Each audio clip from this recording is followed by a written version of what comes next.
Good. All right.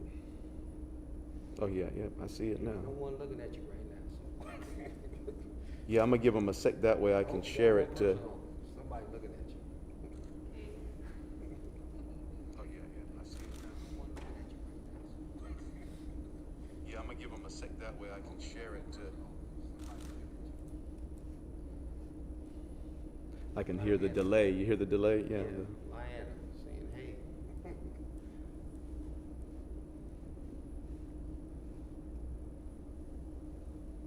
can hear the delay. You hear the delay? Yeah. Lyanna saying, hey.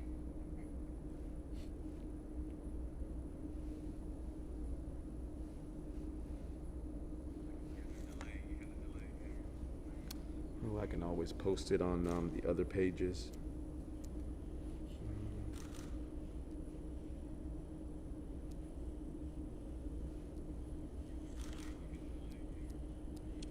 I can always post it on the other pages.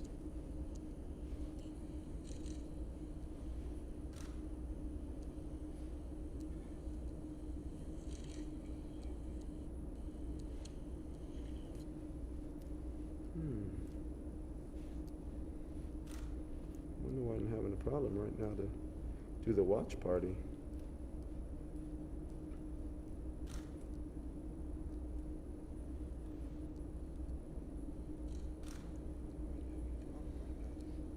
Do the watch party.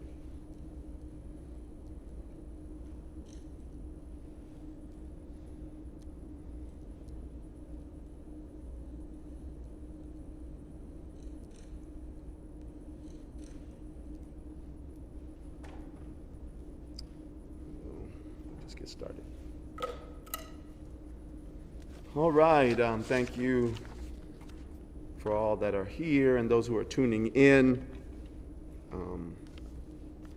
We are glad that you've joined us this evening. This evening's marital resilience focus on the family, family wellness training, and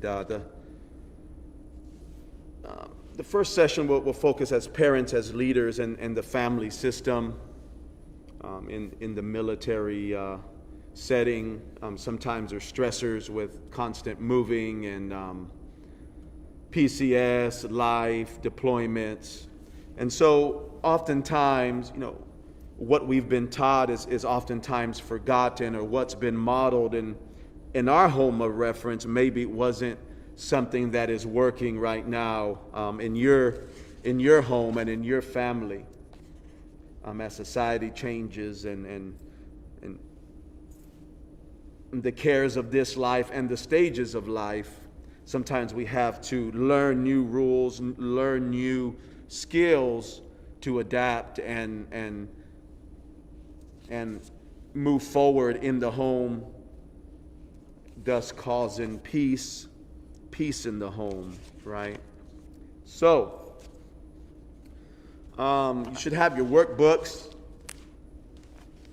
Those workbooks, for those who decided to tune in, you had opportunity to pick them up or given to you.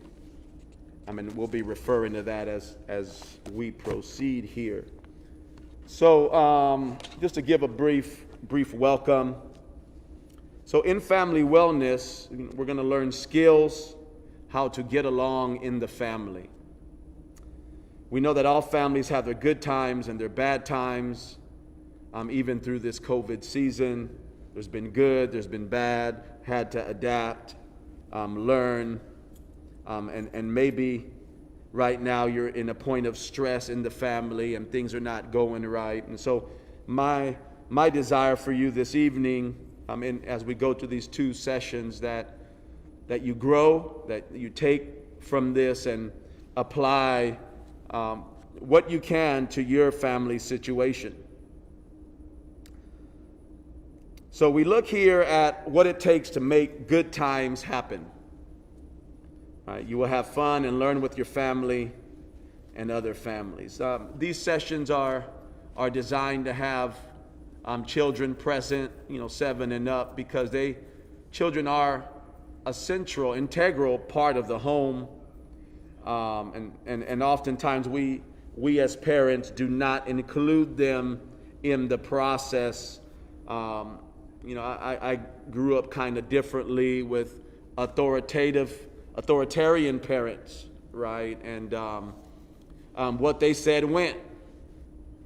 And if it didn't happen the way they wanted it to happen, then something was thrown at you from across the room, or something got your attention somehow.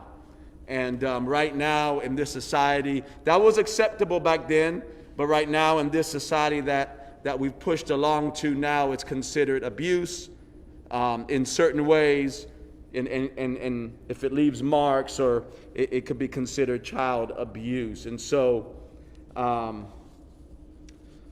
learning new skills and to adapt to our family structure and to move forward as a family. All right.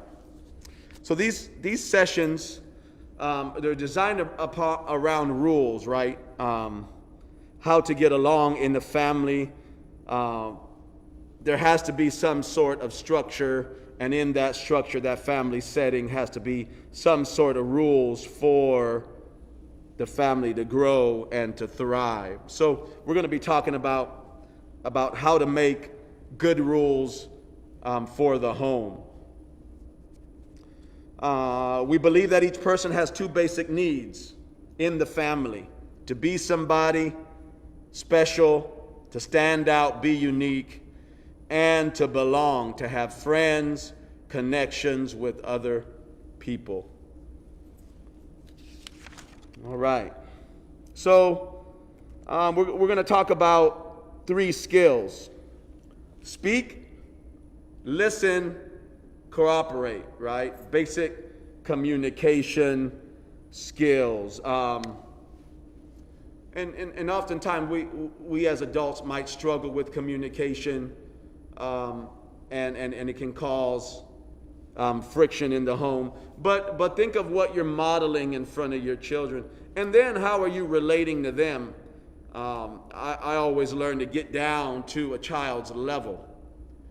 When you're up here, you are the authority figure, right? If you want your kids to communicate with you, you have to take time to get down on their level. And I have a 5-year-old, and so I have to crouch down and play, communicate, look eye to eye. And so we're going to be talking about some of those things here. So what's the definition of a family? 2 or more people together over time, related by blood and or agreement, and meets each family member's need to be an individual and to belong. So in family patterns, right, to meet family needs, adults are in charge. And if you're in a home where hopefully your children are not in charge, and you as an adult are in charge of what happens and how the family runs, right? And in the home, in the family, there's room to be close and apart, right? There's room that you are close together. You might have family night. Some families incorporate family night every Friday, which is a good thing, right? But family time, family night can't run until 4 o'clock in the morning. You need time to be apart, right, from each other. And then expect to change. Healthy families expect that they will go through changes as their needs change, right? We as individuals, as we grow, we change. We lose hair, right? We become wiser, some a little plump, grow in size and in weight, right? Also, hormones change, physical, so we have to understand that we, as we're growing, change happens. And so how do we manage those changes, right? My 5-year-old, I already know, is not always going to be a 5-year-old, right? And he's quick to tell me I'm 5 years old, right? But I know there's coming a time when he's going to be 10, 13, hitting puberty, hormones moving, things happening. And so we have to expect change in the family system, right? And what works for my 5-year-old now might not work when he's 13. And so I have to learn to adapt and change. But let me tell you something. Let me give you one key thing here. It all starts with relationship. If you're not spending the time now to get down to your child's level and communicate and build relationship, then how do you expect that relationship to flourish or to be where you want it to be when that child is 13 and you haven't spent the time to do that? And so it begins with relationship, taking the time to build that. And I often encourage families to spend time, right? Dad, mom, separate Saturday, take Julie out this Saturday. Plan time on your schedule. Dad, take Brian out on the next Saturday and spend some time with your children and build that relationship with them. So, all right. As we go through this series, you will learn how you can use the 3 skills of speaking, listening, and cooperating to create 3 patterns that will produce health in your family. So, there are 2 main jobs a parent must do. What do you think those jobs are? We talked a little bit about it right here. Be a leader. And number 2, be a model. Model good behavior, right? Be a leader in your home and model good behavior. So as leaders, we must speak up and let your children know what is expected of them. Yet you make rules, you stick together, and you stay in charge.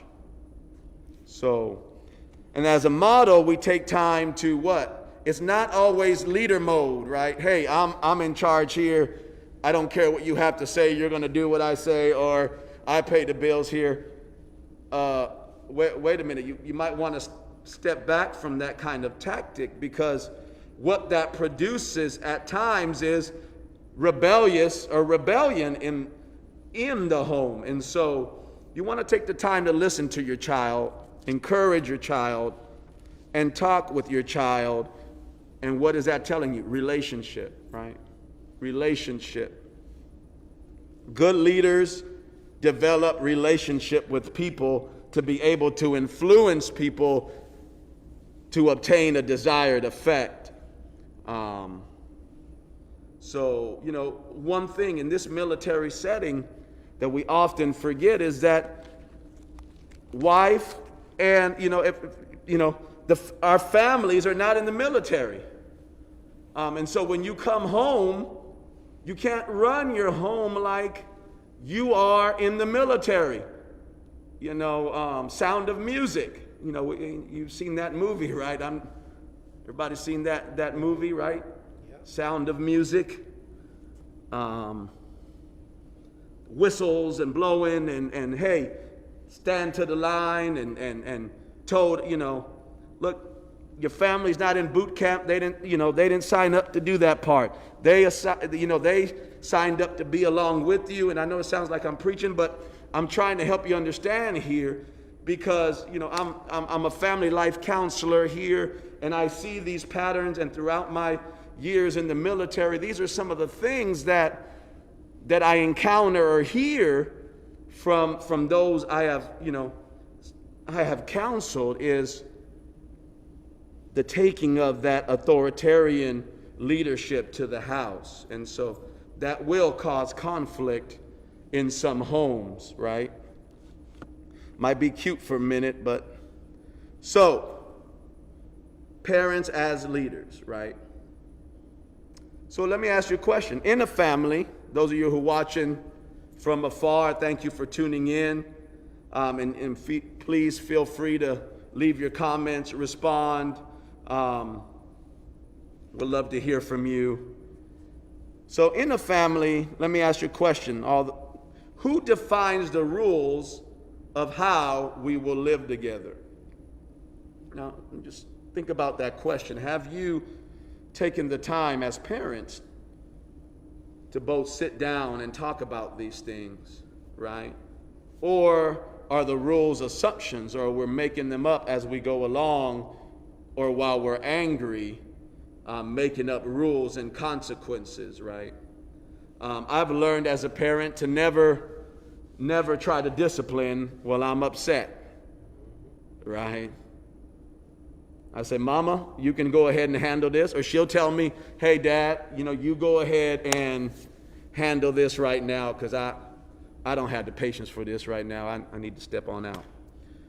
So you never, and why is that? Because it can lead to anger, and you never want to correct your children in anger because then it leads to bitterness inside of them and fear, right? And fear hinders relationship. And oftentimes many don't speak up because of fear. And so, and we know about fear. Perfect love casts away all fear.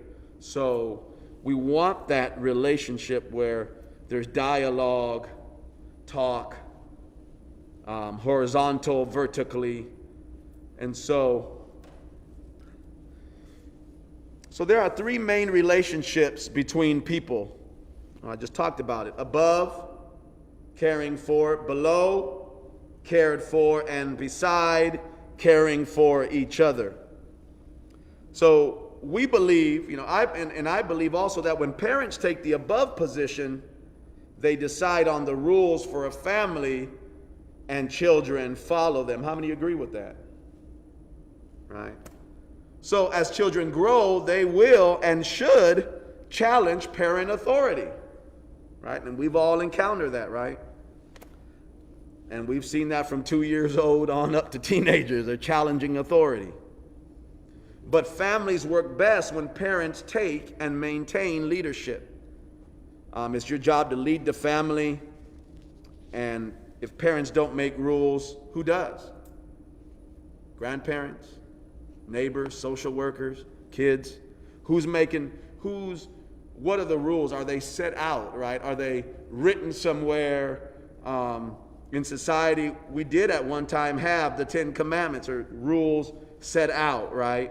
But in other words, they have to be, first of all, understood, spoken, dialogued about, put somewhere so the kids know the rules and the consequences behind those rules.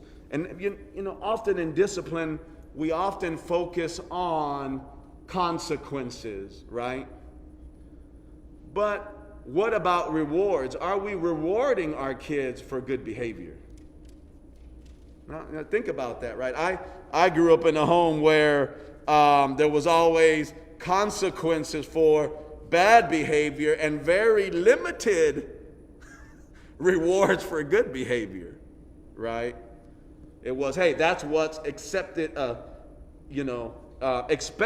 you, and so no, you're not getting rewarded for this. Go on to bed. But you hear what I'm saying here, and I've learned through life and living that what motivates people to do good is reward and encouragement, right? Fear is a motivator for some, but we learn that for it to be healthy and productive, hey, you did good on your report card. You brought home, 3 A's but 1 C. I'm not going to ground you. I'm going to reward you for those, for those A's. But, hey, son, daughter, you got to bring this C up. So, we have to use that. It's a give and take here. So, in making rules, we know that rules are what holds family together, what causes structure, right? And so, let me ask you a question.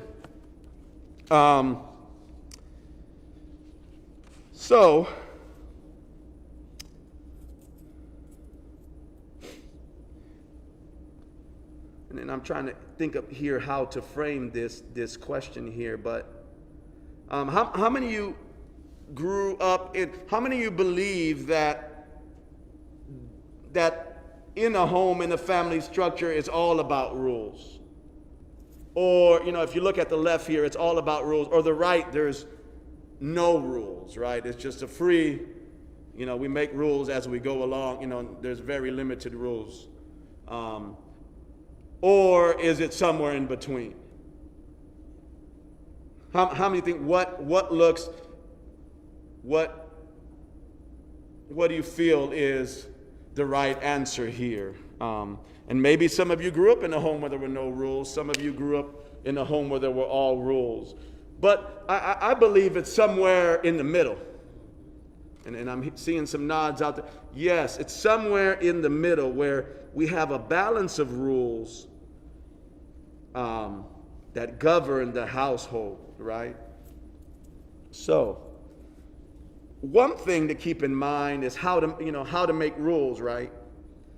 You make rules for what you want, not what you don't want. Think about this. Oftentimes when we frame rules, we use the other way around, right? We don't want you to do this, right? But why not frame it in a positive way, right? And then make rules specific. So let me give you some examples here of negative rules changed to a positive. Instead of don't leave your clothes all over the floor, say, put your dirty clothes in the hamper in the hallway and your clean clothes on the shelf in your closet. Is that more specific? If you tell a child don't leave their clothes in the hallway, where do you think they're going to leave their clothes? In the bedroom? On the floor in the bedroom? In other words, what I'm saying here is you have to be specific, right? In giving rules. And we learned that in the Army ourselves, right? There's tasks, specified tasks, and then, so we have to be specific so our kids understand what the guidelines are, right? So rules that are too general confuse a child and are harder to enforce. Say, for instance, this is a rule. Hey, I want you to be good. What's wrong with that statement, right? I want you to be good. It's too general. How do we measure good behavior? What is good behavior? Or be at home at a reasonable hour. There's that. If I was a teenager, you tell me to be at home at a reasonable hour. To me, a reasonable hour is 2, 3 o'clock in the morning. So we have to be specific, right? Be specific in telling your child what you do want, right? So, hey, Johnny, we would like for you to be home. Hey, you're going out tonight. We're rewarding you for the A's that you receive, and hey, but you need to be home. At 7 o'clock. I need you to home by 9 o'clock. If you're not home by 9, then please expect some sort of consequence. And so for those kids that are watching, tell me what rules they have for homework. What are some rules in your home? And you can post them on Facebook, in the comments. But as you're dialoguing there with your parents, I want you to communicate some rules in your home to your parents that you've heard them say time after time. And then you go ahead and take a couple of seconds to do that.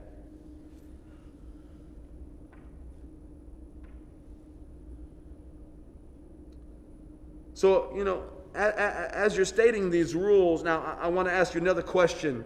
Are the rules being stated in a negative or non-specifically? Do you understand what your parents are communicating? Is it in a negative form, or or do you understand what your parents communicate when they communicate rules to you? I mean, that ought to give you parents a good indication of are we making clear, concise rules for the home?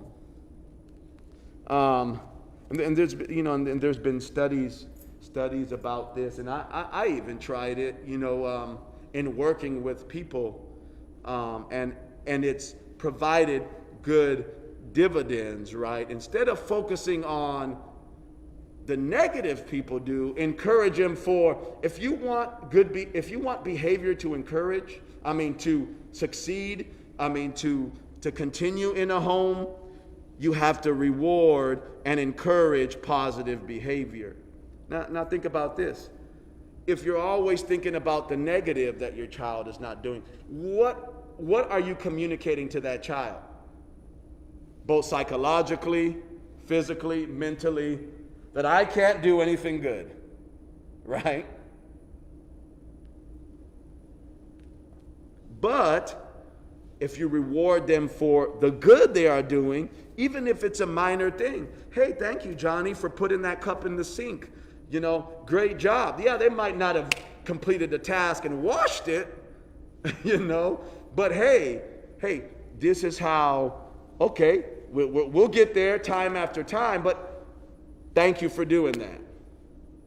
And so, in other words, keep your focus on what your children do right and reward them for it, especially if you want that behavior to continue. Hey, thank you, Johnny, for not leaving your shoes on the floor this time and for putting them in the closet.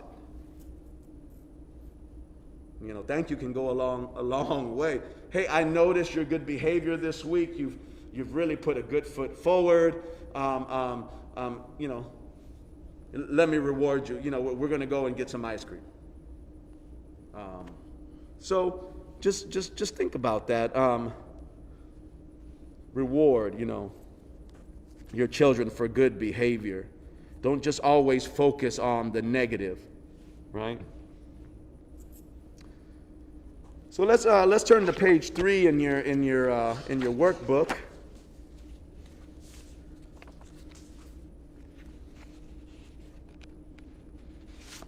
Talk here and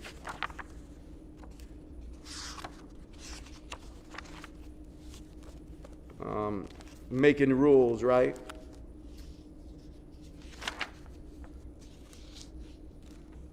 We talked about make rules for what you want, not what you don't want.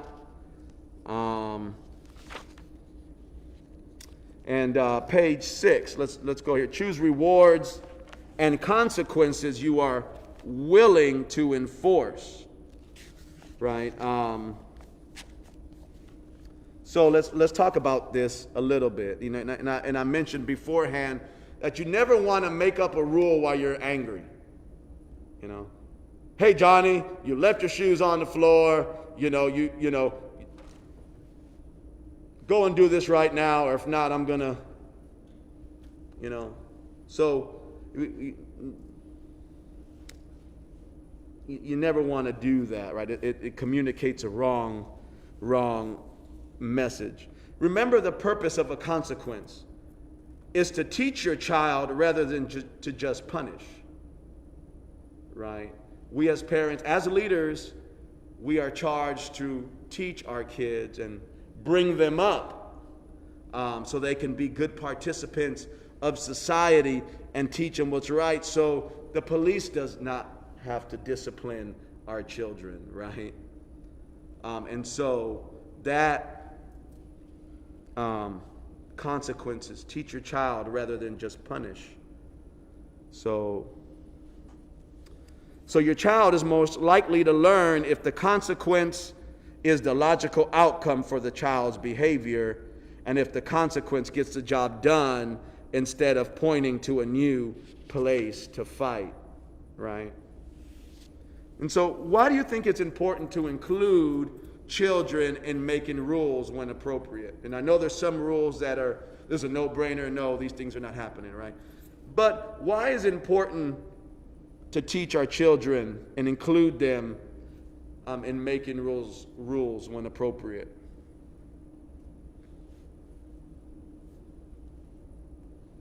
All right. Well, remember, you want your child's cooperation, not their blind obedience. Right?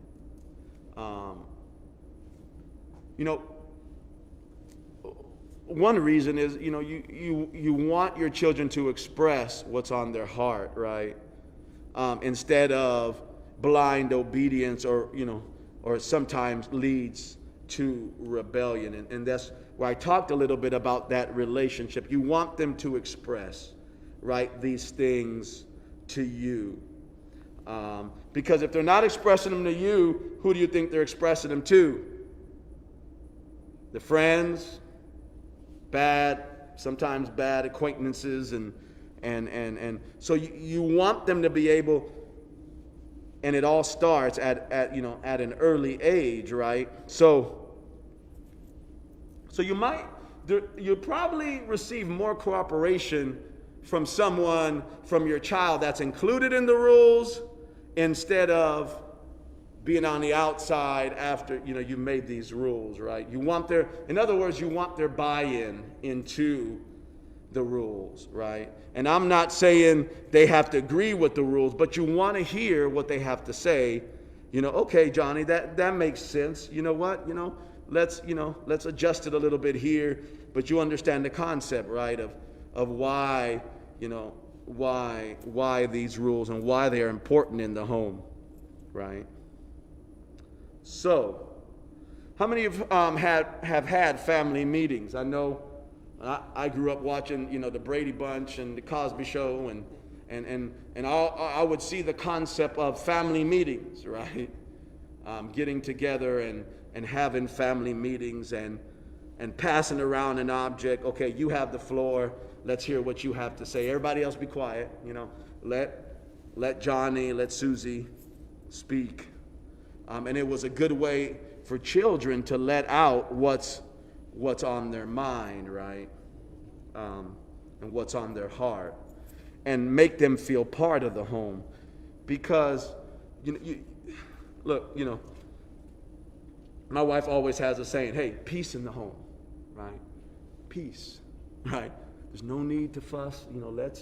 Let's keep peace in the home, right? And part of that is learning each other's personality. And I've been married 25 this year, be 25 years. I've been, seen my kids develop, and now they're at an older age where they can reason and think for themselves, and the time of establishing, we have rules in the home and they know them, but sometimes, you have to learn at that age, learn to approach a person and talk to them as an adult to get a good reaction and to get results. Do you want a reaction? Go ahead and do it your way. If you want results, you got to use reasoning. And I'm talking about 19, 21 years old, right? They're adults. And they're learning reasoning through going to college. But, might work at a young age, but as they grow older, they've established a maturity. Now they've established their own train of thought. Now you have to use different tactics to be able to communicate, right? So, and another thing is, when we include them in making rules, we're also developing the critical thinking skills of children, right? Of our young children. We're teaching them to think when they include them in discussing rules and consequences. But we always want to remember parents need to have the final say about rules, right? And we know physiologically, psychologically, kids are still developing, right? The prefrontal cortex, wonder why 20, 21-year-olds sometimes are not mature and not using their reasoning, because their prefrontal cortex doesn't grow into 24, 25 years old. And that's that reasoning part of the brain. And that's why we have parents, because they've developed and have that reasoning. They can see what the kids can't see. They can see the danger in Johnny staying out past 1 o'clock in the bad neighborhood, driving a certain kind of car. So kids, you have to remember that, about your parents. So you want to tell your children what you expect before they break the rules. For example, you are to do your homework every night before you talk on the phone, leave the house. Now listen how specific this is, right? And if you tell your children you have to do your homework every night, okay, yeah, they heard that, but are you being specific? Sometimes we punish our children because we didn't take the time to be specific, and we expected them to understand what we were saying when they really didn't understand. So we want to be specific about it, right? And it takes more time and reasoning and be able to talk. You are to do your homework every night before you talk on the phone, leave the house, listen to music, or watch TV. As long as you follow this rule, you may have these privileges. If you don't follow this rule, it will be taken away until all of your homework is up to date. Now, I just read a paragraph, and we rather say, hey, just go do your homework. But are we being specific, and what reward, what consequence is attached to that rule, right? Because children understand give and take, right? They understand that reward, and because that's part of behavior and learned behavior. And then, just as with any other communication, you want to check the understanding of your child. Okay, repeat what I just said to you. Do you understand what I just said? Because I want to make sure that when you receive this reward or consequence, you understood why you're receiving it. So always check. Get in the habit of checking for understanding. So, oftentimes we as parents, we're busy and we're yelling rules, right? Hey, Johnny, get off the couch. Hey, Johnny, how many times? And you're over there in the laundry room. No, you want to stop what you're doing and go where Johnny is. Look Johnny in the eye, get down to Johnny's level and look him in the eye and say, hey, Johnny, didn't we talk about this beforehand? So let me ask you a question, Johnny. Why are you doing this? Okay, Johnny, here's your consequence, right? But it should already be established. You understand what I'm saying? That's how communication works. Yeah, in an ideal home, I understand things are going along, but you want to make eye contact when you communicate with somebody, right? You want to have good body posture, and you want to look for nonverbals in that also. All right. So,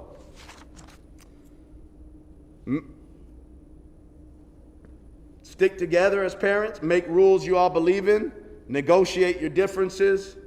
Now as parents, let me tell you something. Is it the right time to negotiate your differences in front of your children?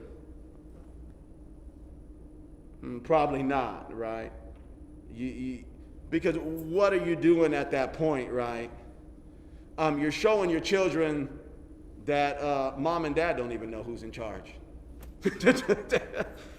Mom and dad don't even know, So oftentimes, I say, my wife will wait till, hey, we're in the back room. Hey, don't you think you were a little harsh there?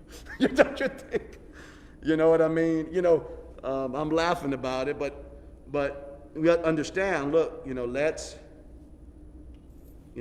this is a top parents that you need to negotiate your differences before you bring them on the table in front of your children, right? In other words, you both need to be on the same sheet of music when it comes to that. Who's going to be the disciplinarian? Who's going to be the one that brings forth these rules and enforces them, right? And hopefully it's both of you, but understanding that. And then support your joint decisions.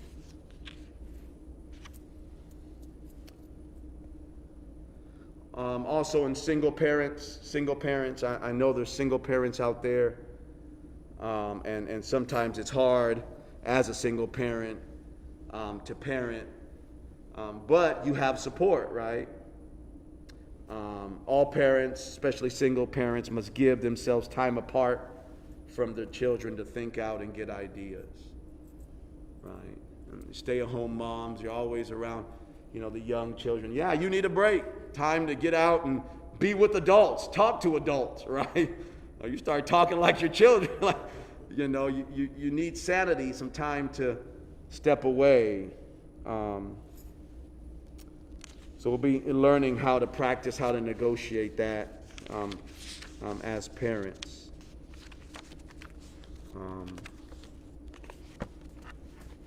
Staying in charge.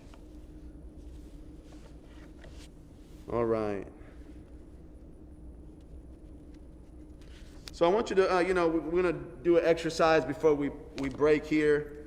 On page 6 of your workbook, talks about making rules, and actually starts at page 5 towards the bottom there. And I want you to practice making specific rules by completing the following.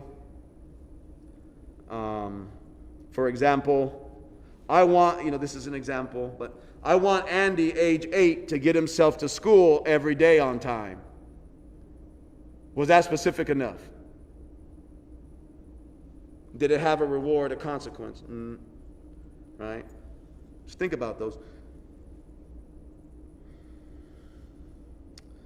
I nag Andy, this is the present situation. I nag Andy to get up, I make his breakfast, and I drive him to school. So there's a specific rule needed here, right, to get what you need or what you want. Andy will wake himself up by 7:15 a.m. and walk to school. Right? Whether he chooses to get up early to make breakfast and get it or not, that's up to him. But hey, this is hey, we need you to be up by 7:15, and that's the time you need to be walking out the house and walking to school. So it's just some examples there. You want to be specific about it. And you can finish that on page 5. And then on page 6, I want you to think about some examples in your own family. What's lagging right now as far as rules? Like, what are some things that you want to be better? And if you can make a rule in your home, be specific enough. And as parents, and as I want you to talk about this, take this time. We're going to take about 5, 6, 7 minutes to talk about, let's go 7, talk about this, there with your children involved, and kind of come up with something specific, and make sure your children understand, your child understands what that rule is, and attach a reward or consequence behind it. It doesn't have to be really immediately. Hey, if you do this for 1 week and you're up at 7:15 a.m. and you're walking to school, hey, I'm going to bless you somehow. It's going to be a surprise or something, something to motivate good behavior. Or 2 weeks, however, whatever you decide. But let's take the time to go over some of that right now. Page 5 or 6, your workbook, and then we'll come back as a group.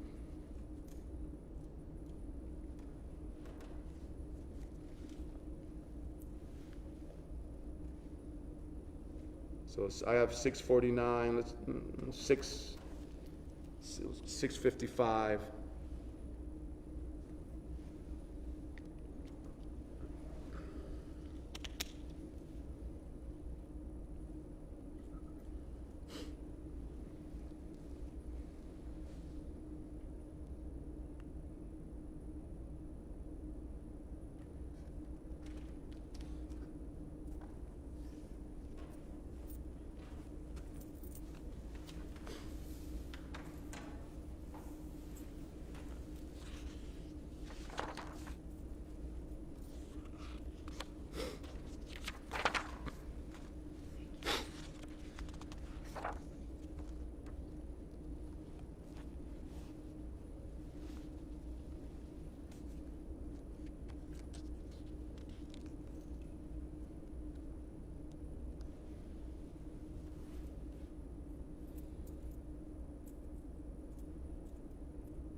right. And I know we can't, cannot cover everything, but the good thing about it is you have a workbook here with some practical exercises to complete and to look over. And page 8, also on page 9, tips for making rules, and then page 10, some traps, and then page 11, sticking together, how to negotiate, make rules you all believe in.